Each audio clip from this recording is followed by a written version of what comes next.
तो आप सभी का बहुत ही स्वागत है आपके इस प्यार भरे चैनल इंग्लिश विद अंकित सोनी पे। आज की क्लास में हम लोग क्या है, लास्ट क्लास में जितना भी हमने पढ़ा था उसको थोड़ा सा रिकॉल करेंगे और फिर उसी चीज को थोड़ा सा आगे कंटिन्यू करेंगे। लास्ट क्लास में हमने प्रीपोजिशन के बारे में कुछ पढ़ लिया था। इसी पार्ट को थोड़ा सा अगर हम और डिटेल में पढ़ते हैं तो इस वीडियो में वही सारी चीजें हम पढ़ेंगे।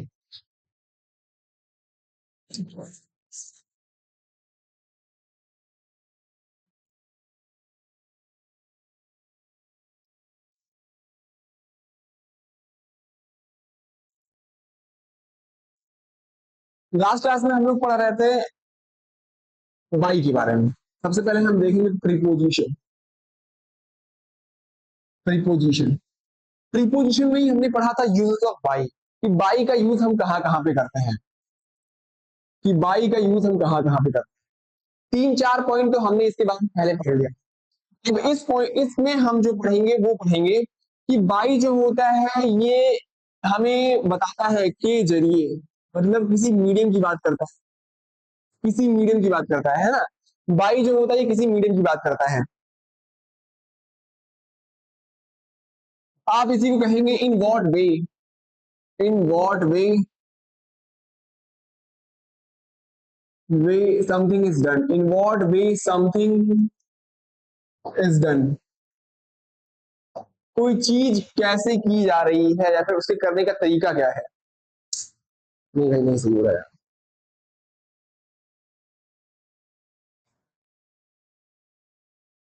ये थोड़ा मैं कॉम्प्लेक्स हो जाता है। इन्फिनिटी जो करता है मुझे आएगा मैनुअल।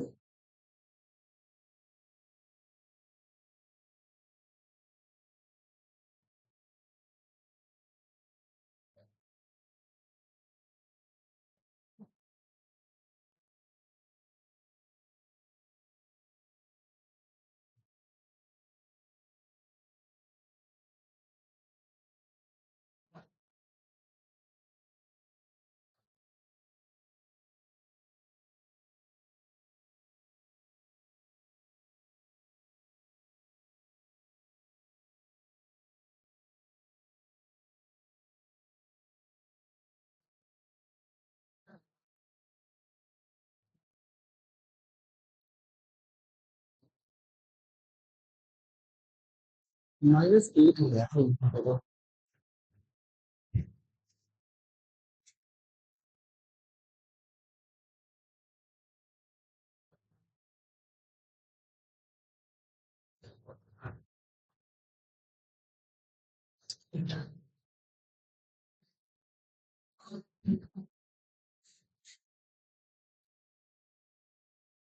चलिए देखिए, अगर हम बात करते हैं बाई की, तो बाई हमें क्या है बताता है के जरिए, मतलब किस चीज के जरिए कोई काम किया गया है।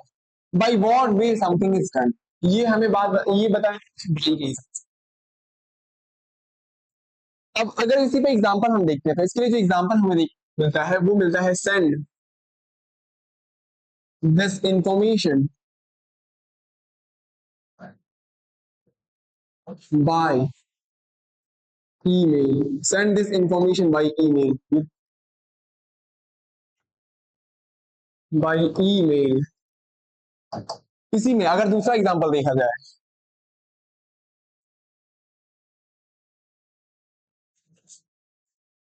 लिखा हुआ है इन्फॉर्म हिम बाय राइटिंग,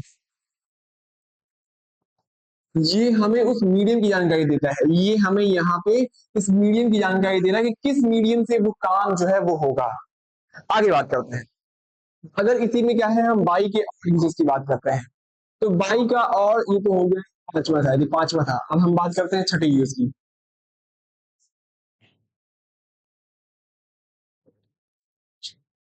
ये बाई जो होता है ये हमें टाइम की जानकारी देता है, जो कि क्या होता है completeness, completeness of an action, completeness of an action. अगर इसकी बात की जाए तो ये हमेशा क्या है परफेक्ट टेंस में, इसको हम हमेशा परफेक्ट टेंस में यूज करते हैं। अगर इसी में बेस एग्जांपल देखा जाए तो इसके लिए जो हमें एग्जांपल देखने को मिलता है वो है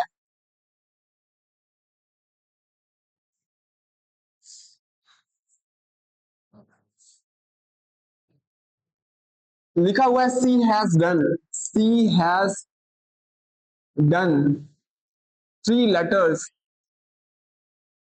बाय नाउ। बाय नाउ ये हमें टाइम के बारे में बता रहा है कि अब तक क्या है, उसने 3 लेटर लेटर पढ़ लिया होगा, लिख लिया होगा।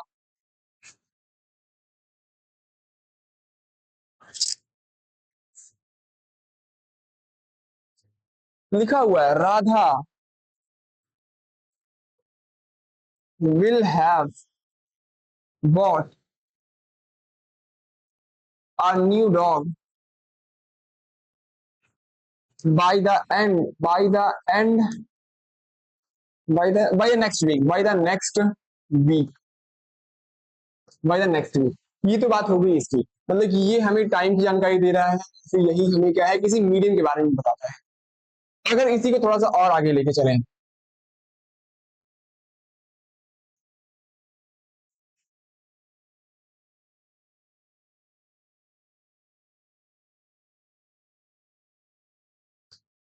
ये बाई जो होता है ये हमें क्या है डेडलाइन बताने की बात करता है। बाई जो होता है ये हमें डेडलाइन बताने की बात करता है।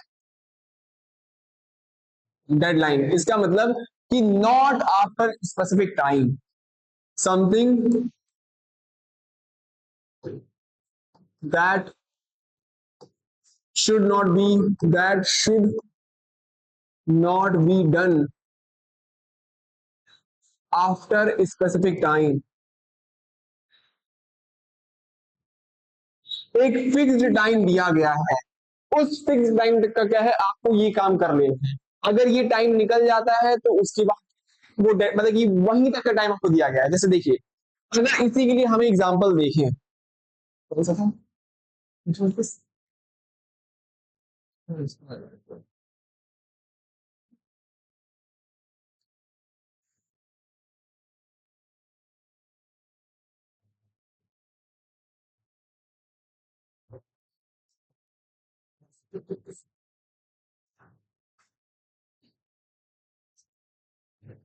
यहाँ पे लिखा गया है you can fill this form, you can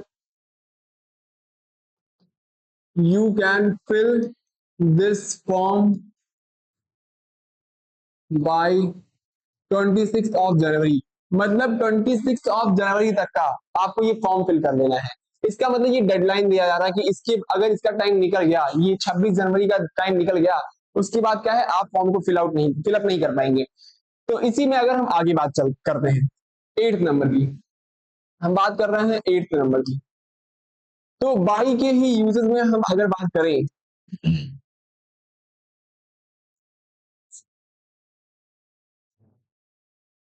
तो ये बाई जो होता है ये हमें दिखाने की बात करता है to mention increase in amount और डिग्री। ये किसी चीज में बढ़ोतरी या फिर इंक्रीमेंट की बात करता है। अगर इंक्रीमेंट की बात कर रहा है तो इसके लिए हम एग्जाम्पल लिखते हैं अगर, तो सबसे पहला एग्जाम्पल है,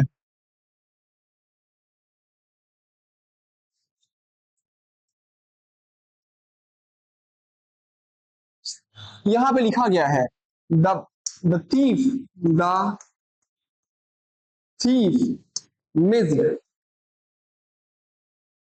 missed the bullet by 2 inches. 2 inch मतलब वो जो थीफ था उसको जो शूट आउट किया गया, उसने क्या है बुलेट को सिर्फ और सिर्फ 2 इंच, मतलब वो जो बुलेट है 2 इंच से ही उसको क्या है मतलब टच करने ही वाला था लेकिन 2 इंच से ही वो निकल गया। ये तो बात होगी बाई की। तो अगर बाई की बात करें, बाई क्या है हमें डेडलाइन देने की बात, डेडलाइन बताता है कि ये स्पेसिफिक टाइम है, इस स्पेसिफिक टाइम के बाद आप इसको है फिलअप नहीं कर पाएंगे। यही हमें मेंशन कराता है क्या इंक्रीज इन समथिंग, किसी चीज में किसी चीज के इंक्रीमेंट की बात चाहिए कि चाहे वो मतलब किसी प्राइस के इंक्रीमेंट की बात हो। एक और एग्जांपल देखिए यहाँ पे लिखा हुआ है गोल्ड रेट रेज्ड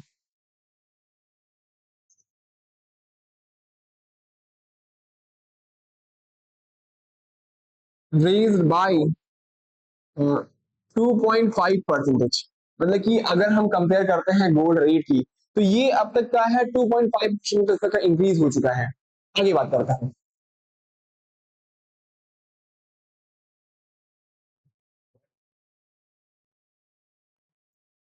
कि जो बाई होता है ये हमें किसकी इंफॉर्मेशन देता है, ये हमें इनटू की इंफॉर्मेशन दे सकता है या फिर यही हमें डिवाइड की इंफॉर्मेशन देता है। जैसे मैं आपको आपके पास में एग्जांपल देता हूं, तो देखिए इसमें जो एग्जांपल दिया गया है वो है 10/2। इसका मतलब ये हुआ कि आप एक बार क्या है 10 को मल्टीप्लाई कर रहे हैं, बाई का मतलब क्या हो गया मल्टीप्लाई, इसका मतलब 20 आ गया। और फिर यही पे अगर मैं लिखता हूं 10/2, इसका मतलब क्या हुआ, आप इसको डिवाइड कर रहे हैं, इसका मतलब यहाँ पे आंसर कितना आ रहा है 5 आ रहा है। तो ये क्या हुआ, ये इंफॉर्मेशन देता है किसकी, मल्टीप्लाई के साइन की और फिर डिवाइड के साइन की। आपने देखा होगा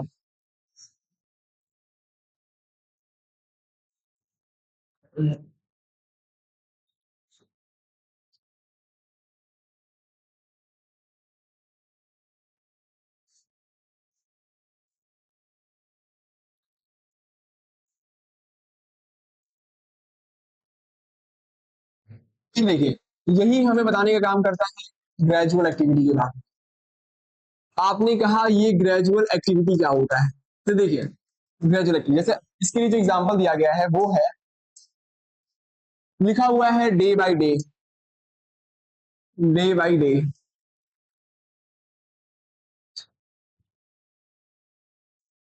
लिखा गया है chapter by chapter,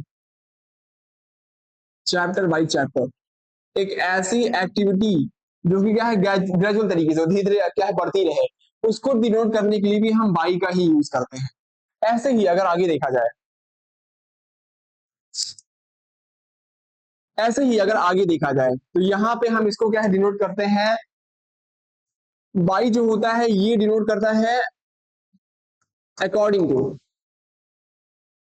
according to, इसका मतलब होता है के अनुसार, किसी चीज के अनुसार होने की बात वो हो जाए तो उसमें उसको क्या है बाई डिनोट करता है। इसके लिए जो एग्जांपल देखने को मिलता है वो है,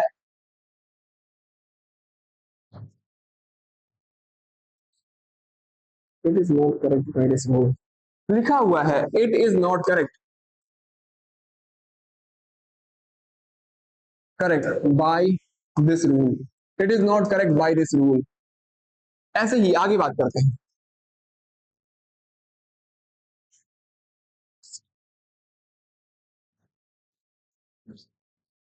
अगला हमें देखने को मिलता है वो है यू कैन नॉट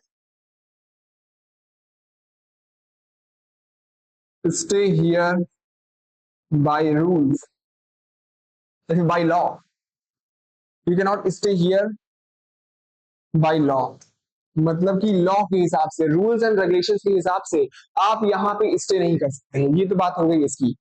अगर इसी में हम आगे चलें,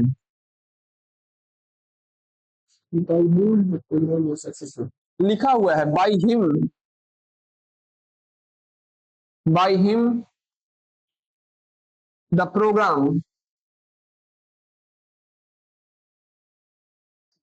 the program was successful, by him the program was successful. अगर तीनों एग्जाम्पल पे देखा जाए, यहाँ पे लिखा गया it is not correct by this law, हम यहाँ पे क्या है according to, it is not correct according to this law, इस रूल के हिसाब से, इस लॉ के हिसाब से ये जो कुछ भी आपने दिया है चाहे वो क्वेश्चन हो कुछ भी हो, वो क्या है सही नहीं है। अगली बात करें, you can not stay here by law, मतलब कानून के हिसाब से आपको क्या है परमिशन नहीं मिलती है कि आप यहाँ पे स्टे कर सकें, रुक सके। ऐसे ही आगे बात करते हैं, by him was program, by him, आगे बात करें the by him the program, by him the program was successful, उसी उसने ही क्या है मदद किया है, मतलब उसी ने प्रोग्राम को होस्ट किया जिसकी वजह से क्या है प्रोग्राम सक्सेसफुल हो गया है। तो ये हमें डिनोट करता है, बाई जो होता है ये हमें ग्रेजुअल एक्टिविटी को डिनोट करता है। ऐसे ही बात करते हैं, अगर बाई की बात करें तो ये हमें बताता है रूल्स की बारे में बताता है या फिर अकॉर्डिंग टू समथिंग, किसी के अनुसार की बात करते हैं। चलिए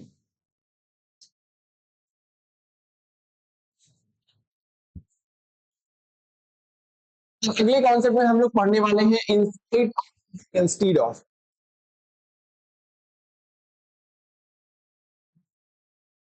इन स्पाइट ऑफ,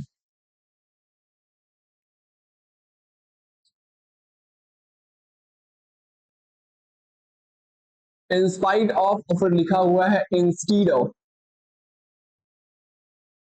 अगर इन दोनों को देखा जाए तो इन स्पाइट ऑफ का मतलब होता है हालांकि। इन स्पाइट ऑफ का अगर मैं हिंदी में मतलब समझूं तो इसका मतलब निकल के आता है हालांकि, या फिर के बावजूद। के बावजूद ये हमें कॉन्ट्रडिक्शन की बात करता है, हमारे सामने ये कॉन्ट्रडिक्शन की बात दिखाता है, फिर कॉन्ट्रडिक्शन की बात करता है ये। मतलब कि कॉन्ट्रडिक्शन हो गया विरोधाभास, ये विरोधाभास की फीलिंग को दिखाता है, ऐसे ही बात करते हैं।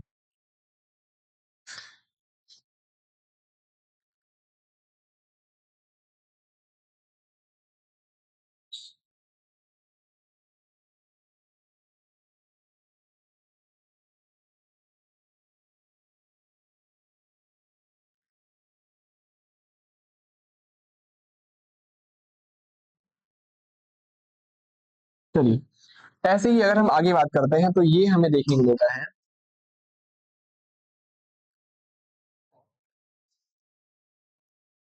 देखिए, अगर मैं इंस्टीड ऑफ की बात करता हूं तो इंस्टीड ऑफ का मतलब निकल के आता है कि मतलब इन lieu of. In lieu of मतलब किसी की प्लेस पे, है ना, on the place of something. In place of something, in place of मतलब किसी की जगह पे, इन प्लेस ऑफ। इसी की मैं बात करूं तो के स्थान पर, स्थान पर या फिर के बजाय, के बजाय। देखिए, अगर हम बात करते हैं इन स्पाइट ऑफ की, ये बिल्कुल सिमिलर होता है किसके, देखिए बात करते हैं इन स्पाइट ऑफ की, तो इन स्पाइट ऑफ जो होता है ये बिल्कुल से सिमिलर होता है किसके, डिस्पाइट की। और फिर देखिए, जब यहाँ पे ऑफ पहले से ही लगा हुआ है तो आपको ये बताया जाता है कि डिस्पाइट के साथ हम कभी भी ऑफ का यूज नहीं करते हैं। क्यों? क्योंकि ये इंस्पाइट ऑफ और फिर डिस्पाइट आपस में क्या है, एक दूसरे के इक्वल है। अगर पहले से ही वहां पे ऑफ का मतलब निकल के आ रहा है तो फिर से डिस्पाइट के साथ ऑफ लगाना क्या है, सुपरफ्लुअस हो जाता है। क्यों? क्योंकि इसमें से पहले से ही क्या है, ऑफ की मीनिंग निकल रही है। चलिए, इसी पे बेस्ड हम एग्जांपल्स को देखते हैं।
चलिए देखिए, अगर इन एग्जांपल्स की बात की जाए तो सबसे पहला एग्जांपल हमने लिखा है dash of his car, he took my car. आपने कहा उसकी कार होने के बावजूद भी वो क्या है, मेरी कार लिखा गया। इसका मतलब आप यहाँ पे यूज क्या करेंगे, आपने कहा इंस्टीड ऑफ,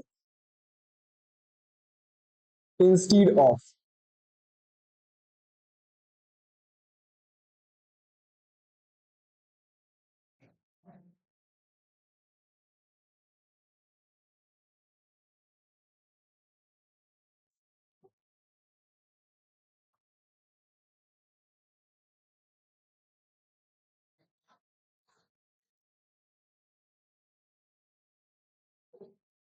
देखिए इंस्टीड ऑफ,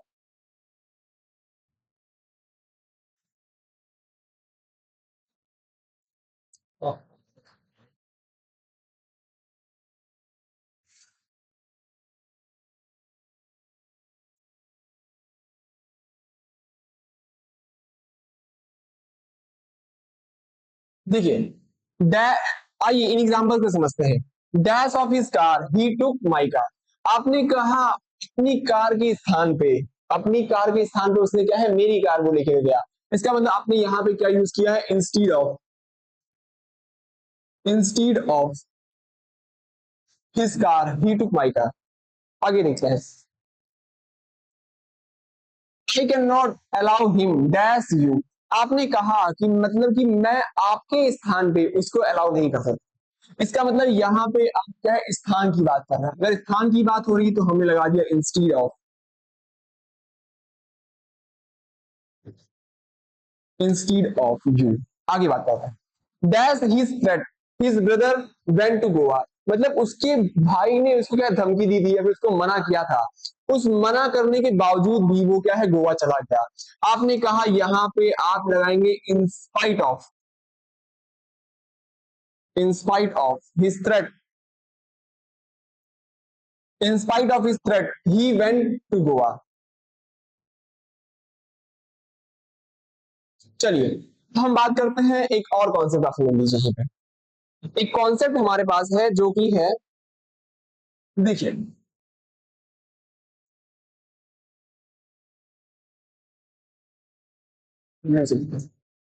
आपने देखा कि अगर बात करते हैं डिस्पाइट की, डिस्पाइट की, या फिर हम बात करते हैं इन spite of, in spite of.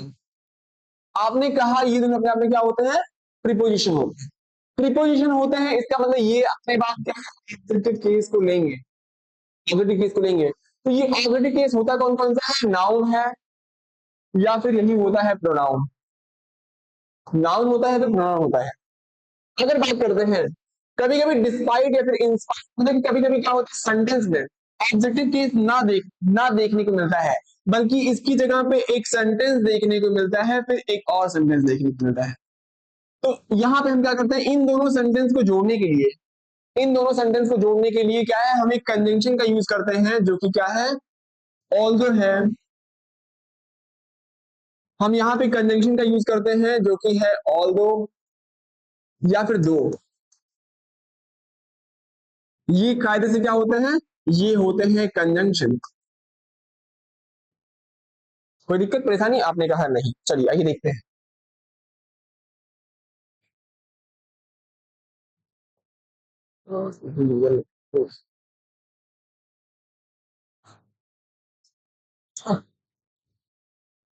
अरे भाई यही तो चाह रहा है भाई।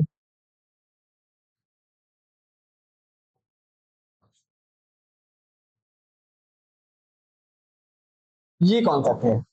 इस कॉन्सेप्ट में हमें बताया जाता है कि डिस्पाइट ऑफ और इंस्पाइट ऑफ आपस में क्या होते हैं, एक प्रीपोजिशन होते हैं।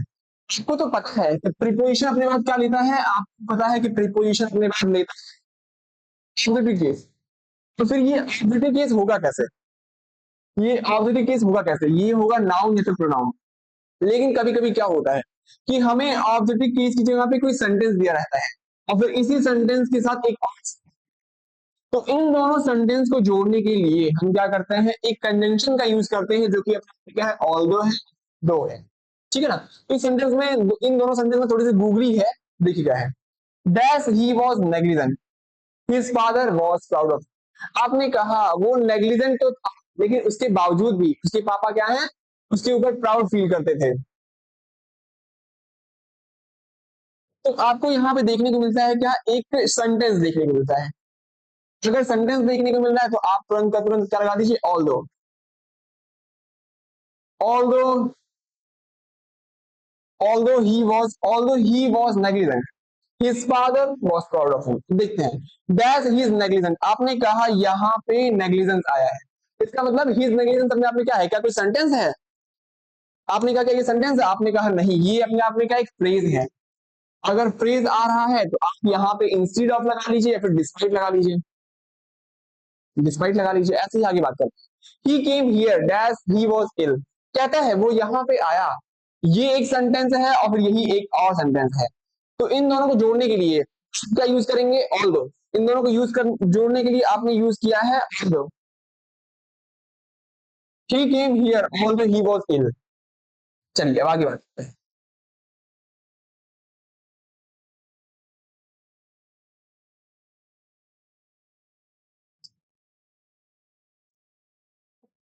चलिए, he came here dash his illness, आपने कहा ये इलनेस का मतलब क्या होता है, हिज इलनेस, ये क्या कोई सेंटेंस है? आपने कहा नहीं, ये अपने आप में क्या है, एक फ्रेज है। अगर ये फ्रेज की तरीके से काम कर रहा है तो इसके लिए हम क्या करेंगे, in spite, in spite of, in spite of his illness.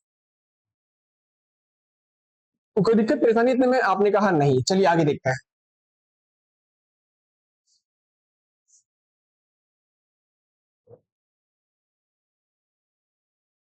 अब अगला हम लोग सीखने वाले हैं वो है विथ। अगला जो हमारे पास है वो है विथ। अगर विथ की बात की जाए, आपने कहा अगर विथ की बात की जाए,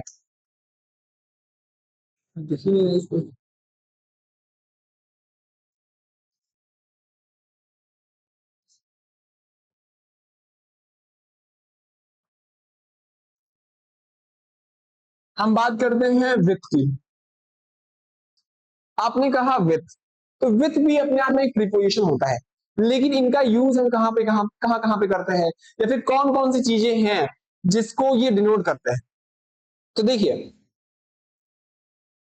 सबसे पहले ये हमें क्या है, किसी के कंपनी की बात बताते हैं, किसी के कंपनी की बात बताते हैं, कंपनी मतलब संगत के बारे में बताते हैं, संगत के बारे में बताते हैं। इसके लिए जो एग्जाम्पल है वो है, I came here with my sister, I came here with my sister. यहाँ पे ये कंपनी का एग्जाम्पल दे रहा है, ये एग्जाम्पल किसकी है, ये कंपनी वाले। आगे बात करते हैं। अब हम बात करते हैं, यही क्या है, हमें एक और चीज रिलेट करने की बात है। ये हमें टूल या फिर इंस्ट्रूमेंट के बारे में बताता है, टूल और इंस्ट्रूमेंट, टूल या फिर इंस्ट्रूमेंट की जानकारी देता है, अगर किसी को रिलेट करने की बात करता है। जैसे देखिए, इसके लिए जो एग्जाम्पल है वो है,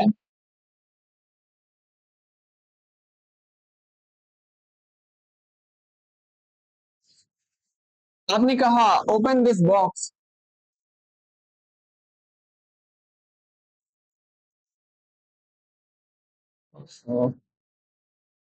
आपने कहा open this box with a lever, open this box with a lever. I am writing, I am writing with a red pen, I am writing with a red pen. लेकिन यहां पे आप एक नोट बना के लिखिए, यहाँ पे हमें एक नोट बताया जाता है, वो नोट है कि अगर यहाँ पे रेड पेन आता है तो हम इसके लिए तो विथ यूज करते हैं, लेकिन अगर यहीं पे इंक आ जाए, अगर यहीं पे इंक आ जाए तो आप उसके लिए यूज करेंगे in, use in with ink.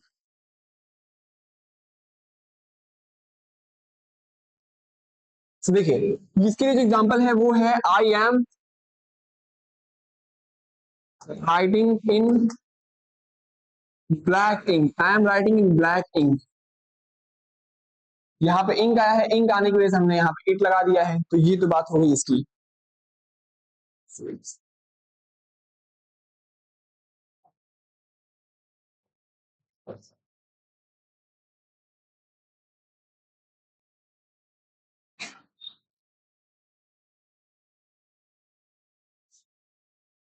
ये कॉन्सेप्ट आपको समझ में आया होगा कि हम क्या है, नॉर्मल सी बात है, अगर कोई इंस्ट्रूमेंट की बात होगी तो उसके लिए तो हम विथ लगाते हैं, लेकिन यहाँ पे क्या है, हमारे पास एक वर्ड आया है जो कि है इन, इन का, इन के साथ हम क्या लगाते हैं, इन लगाते हैं। आगे बात करते हैं। तो हो गया दूसरा।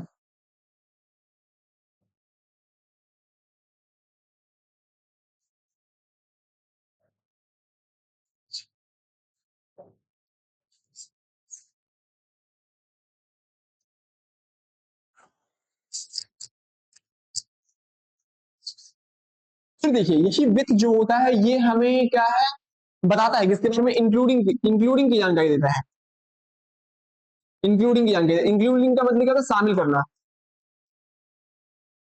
शामिल करना किसी चीज को क्या है, इंक्लूड आउट, इंक्लूड करना, वो हमें इंक्लूडिंग की जानकारी देता है। इसके लिए जो एग्जांपल है वो है you can have, you can have this dish with tomato sauce, you can have this dish with tomato sauce. ये तो बात हो गई कि अगर हम विथ को क्या है, इंक्लूडिंग की तरीके से यूज करते हैं। ऐसे ही और आगे भी है, देखिए क्या है।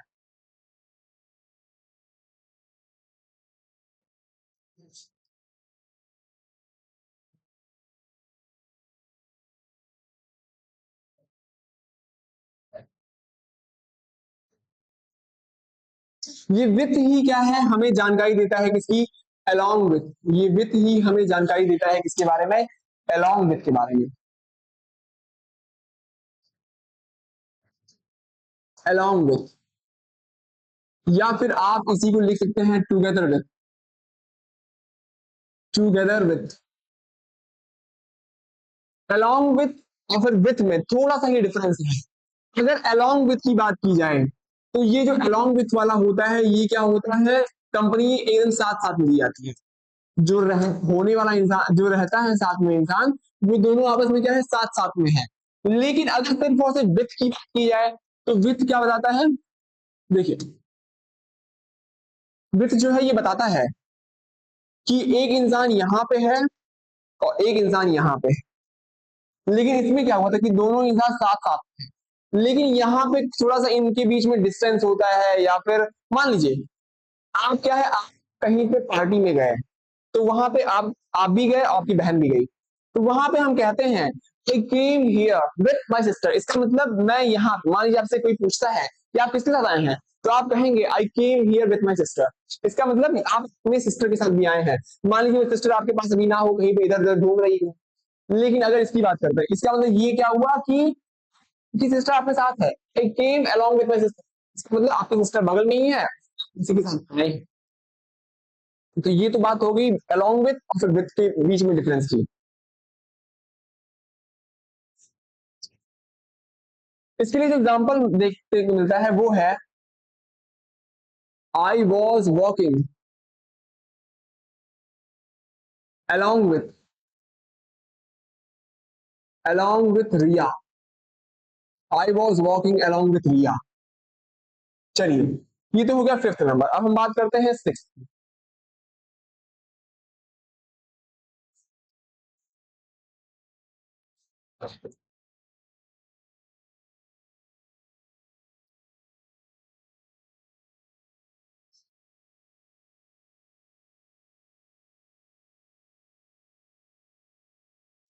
लैग तो हो ही रहा है यहाँ 50 मिनट का।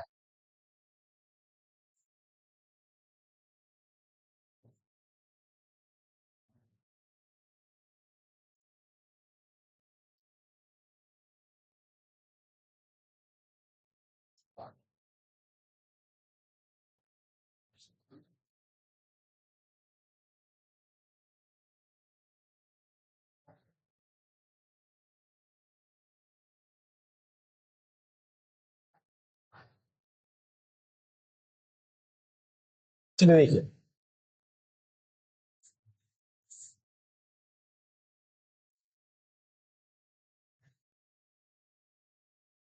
अब हम अगले कॉन्सेप्ट में चलते हैं। ये तो बात हो गई अभी तक की विथ की। हम बात करते हैं फॉर की, कि फॉर हमें किसकी किसकी जानकारी देता है, या फिर फॉर का यूजेस हम कहाँ कहाँ पे करते हैं। तो फॉर के यूजेस की हम बात करते हैं।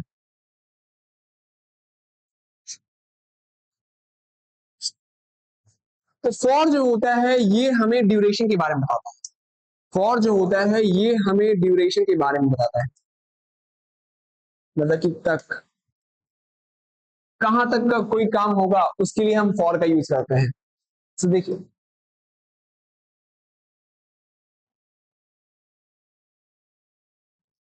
अब यहां पे क्या है, any tense can be use, any tense can be use. इसको क्या है, हम किसी भी टेंस में यूज कर सकते हैं। ये तो बात होगी पहले तक, पहले की, कि जब हमें ड्यूरेशन की बात हो रही है और फिर ड्यूरेशन में हमें ये तक का आंसर दे रहा है। लेकिन अगर बात करते हैं दूसरी की, जब हमें क्या है, ये से का आंसर दे, या फिर से का मतलब निकाल के दे। फॉर ही जब हमें से का मतलब निकाल के देता है तो उस केस में हम कैसे यूज करते हैं। इसको हम हमेशा यूज करते हैं परफेक्ट कॉन्टिन्यूअस टेंस में। इसको हम हमेशा यूज करते हैं परफेक्ट कॉन्टिन्यूअस टेंस में। कॉन्टिन्यूअस में टेंस में तो यूज करते हैं, लेकिन एस ये परफेक्ट टेंस होता है जो कि आधा अधूरा होता है। आधा अधूरा या फिर आधा पूरा आप कह सकते हैं। आधा पूरा हुआ है, इसके लिए हम क्या यूज करते हैं, आपने कहा ड्यूरेशन को ही यूज कर सकते हैं। तो इन दोनों को अगर हम एग्जाम्पल से समझें, तो इसका जो एग्जाम्पल हमें निकल के आता है हमारे पास वो है,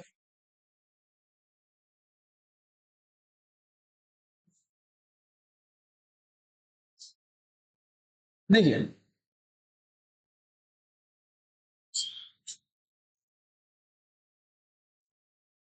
आप यहां पे लिखेंगे आई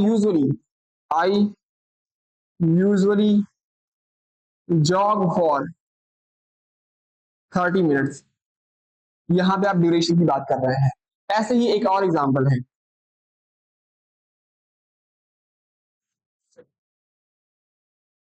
आप कहेंगे सी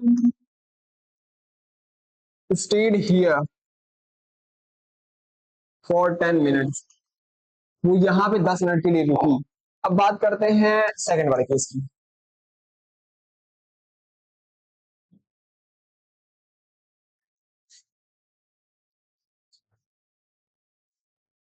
यहां पे हम लिखेंगे we have been learning, we have been learning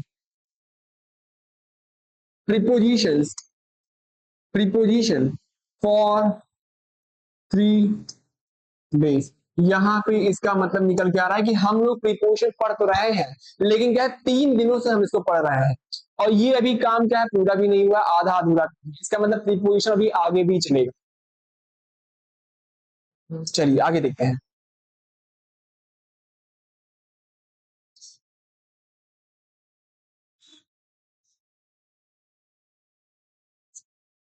second number पे अगर हम बात करते हैं, तो सेकंड नंबर पे ये हमें बताता है पर्पस के बारे में।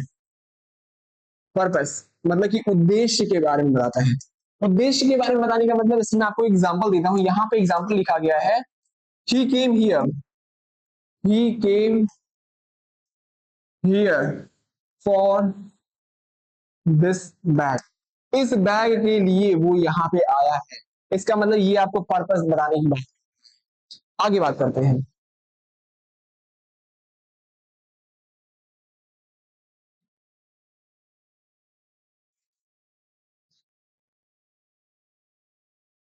अगर तीसरा हम देखते हैं तो तीसरा हमें देखने को मिलता है कि ये हमें जानकारी देता है सूटेबिलिटी की। सूटेबिलिटी का मतलब क्या हुआ, आपने कहा उपयुक्त, उपयुक्त होना, उपयुक्त, कि कहाँ पे कौन सी चीजें जरूरी है, कहाँ पे कौन सी चीजें उपयोग में लाई जा सकती हैं। जैसे आपने कहा,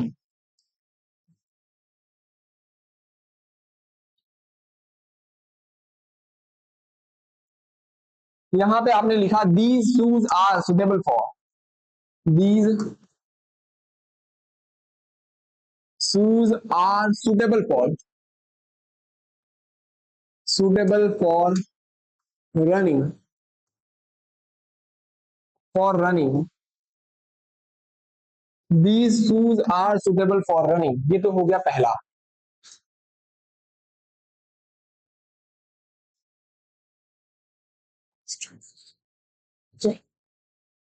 फिर यहीं पे देखने को मिलता है I bought a costume for swimming, I bought a costume for swimming. तो ये क्या है, आपको सुटेबिलिटी बता रहा है कि ये जो कॉस्ट्यूम लाया गया है वो किसके लिए है, स्विमिंग के लिए है, स्विमिंग के लिए ही वो सुटेबल है। चलिए आगे देखते हैं।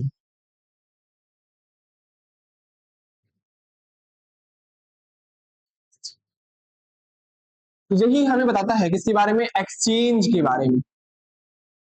आपने कहा एक्सचेंज का मतलब के बदले, इसको आप बदल के इसके बदले आप क्या है कुछ ले सकते हैं, तो उसी को हम क्या बोलेंगे, एक्सचेंज। यहाँ पे जो हमें एग्जांपल देखने को मिलता है वो है, you can have this shirt for 250, for ₹250। इसका मतलब ये हुआ कि आप मुझे 250 रुपए दीजिए, मैं आपको क्या है इसके बदले में क्या दे दूंगा, इस शर्ट दे दूंगा। ये तो बात हो गई इसकी।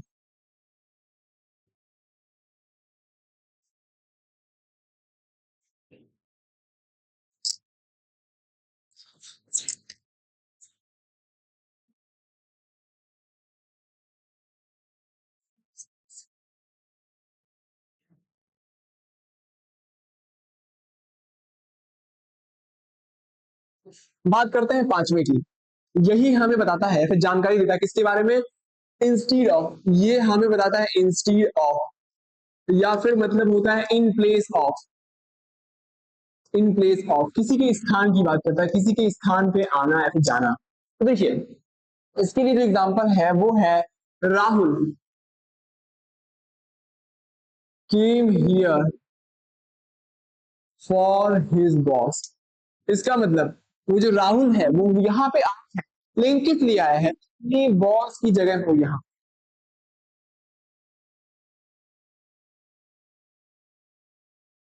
राहुल जो यहाँ पे आया है लेकिन किस लिए आया है, अपनी बॉस को रिप्लेस करता है, अपनी बॉस के स्थान पे जगह पे राहुल आया है। तो ये बात हमें किसकी आंसर दे रहा है, इंस्टीड ऑफ की, इन प्लेस ऑफ। आगे बात करते हैं।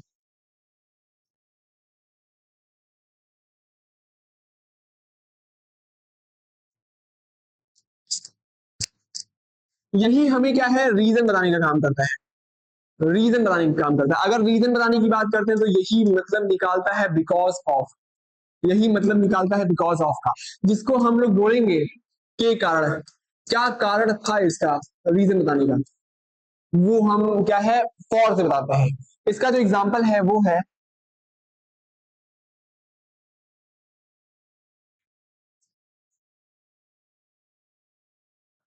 He could not sleep, he could not sleep for heat waves, heat waves. अब यहाँ पे ये फॉर का मतलब क्या निकल के आ रहा है, आपने कहा ये फॉर का मतलब निकल के आ रहा है because of, because of reason बताया जा रहा है कि वो जो लू चल रही थी या फिर मतलब हीट वेव्स चल रहे थे, उसकी वजह से यहाँ पे जो ही है या फिर ही पे किसी का नाम लिख लीजिए, यहाँ पे जो इंसान है वो सो नहीं पा।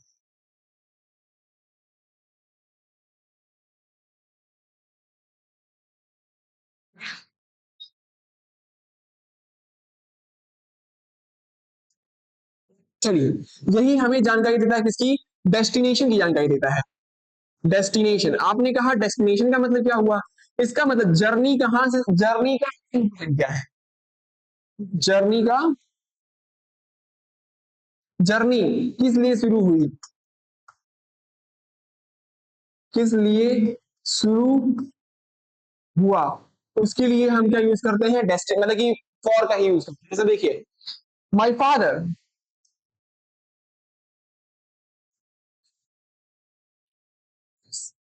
माई फादर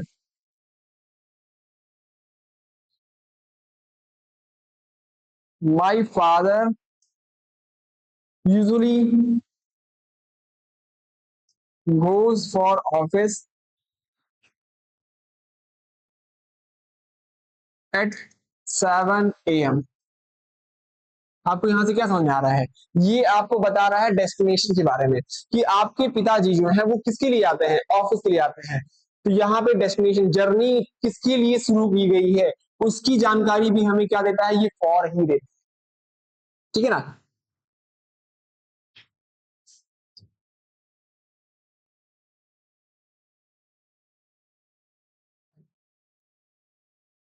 तो आई होप कि इतना आपको समझ में आ रहा हो। अगर आपको समझ में आ रहा है तो क्या करिए, वीडियो को लाइक कर दीजिए, चैनल को सब्सक्राइब भी कर दीजिए। इससे क्या होता है कि हमें एक तरीके से मोटिवेशन मिलता है कि इसके लिए हम इतनी मेहनत कर रहे हैं, और फिर इसके बदले में क्या है, सपोर्ट हमें दिखा रहे हैं। तो बहुत बहुत धन्यवाद। दरिया तेरी खैर नहीं, फूलों ने बगावत कर ली है, नादा ना समझ हमें, लहरों ने बगावत कर ली है।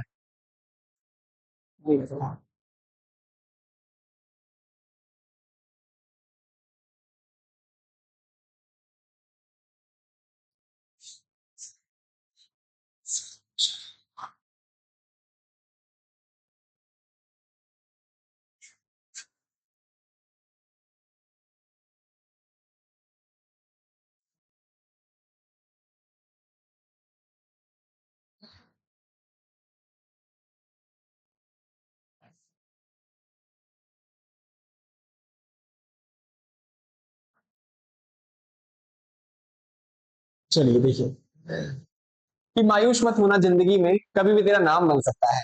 मायूस मत होना, जिंदगी में कभी भी तेरा नाम बन सकता है। अगर हौसले हो बुलंद और फिर दिल में हो, तो अखबार बेचने वाला बच्चा भी कलाम बन, अखबार बेचने वाला बच्चा भी कलाम। तो कहता है कि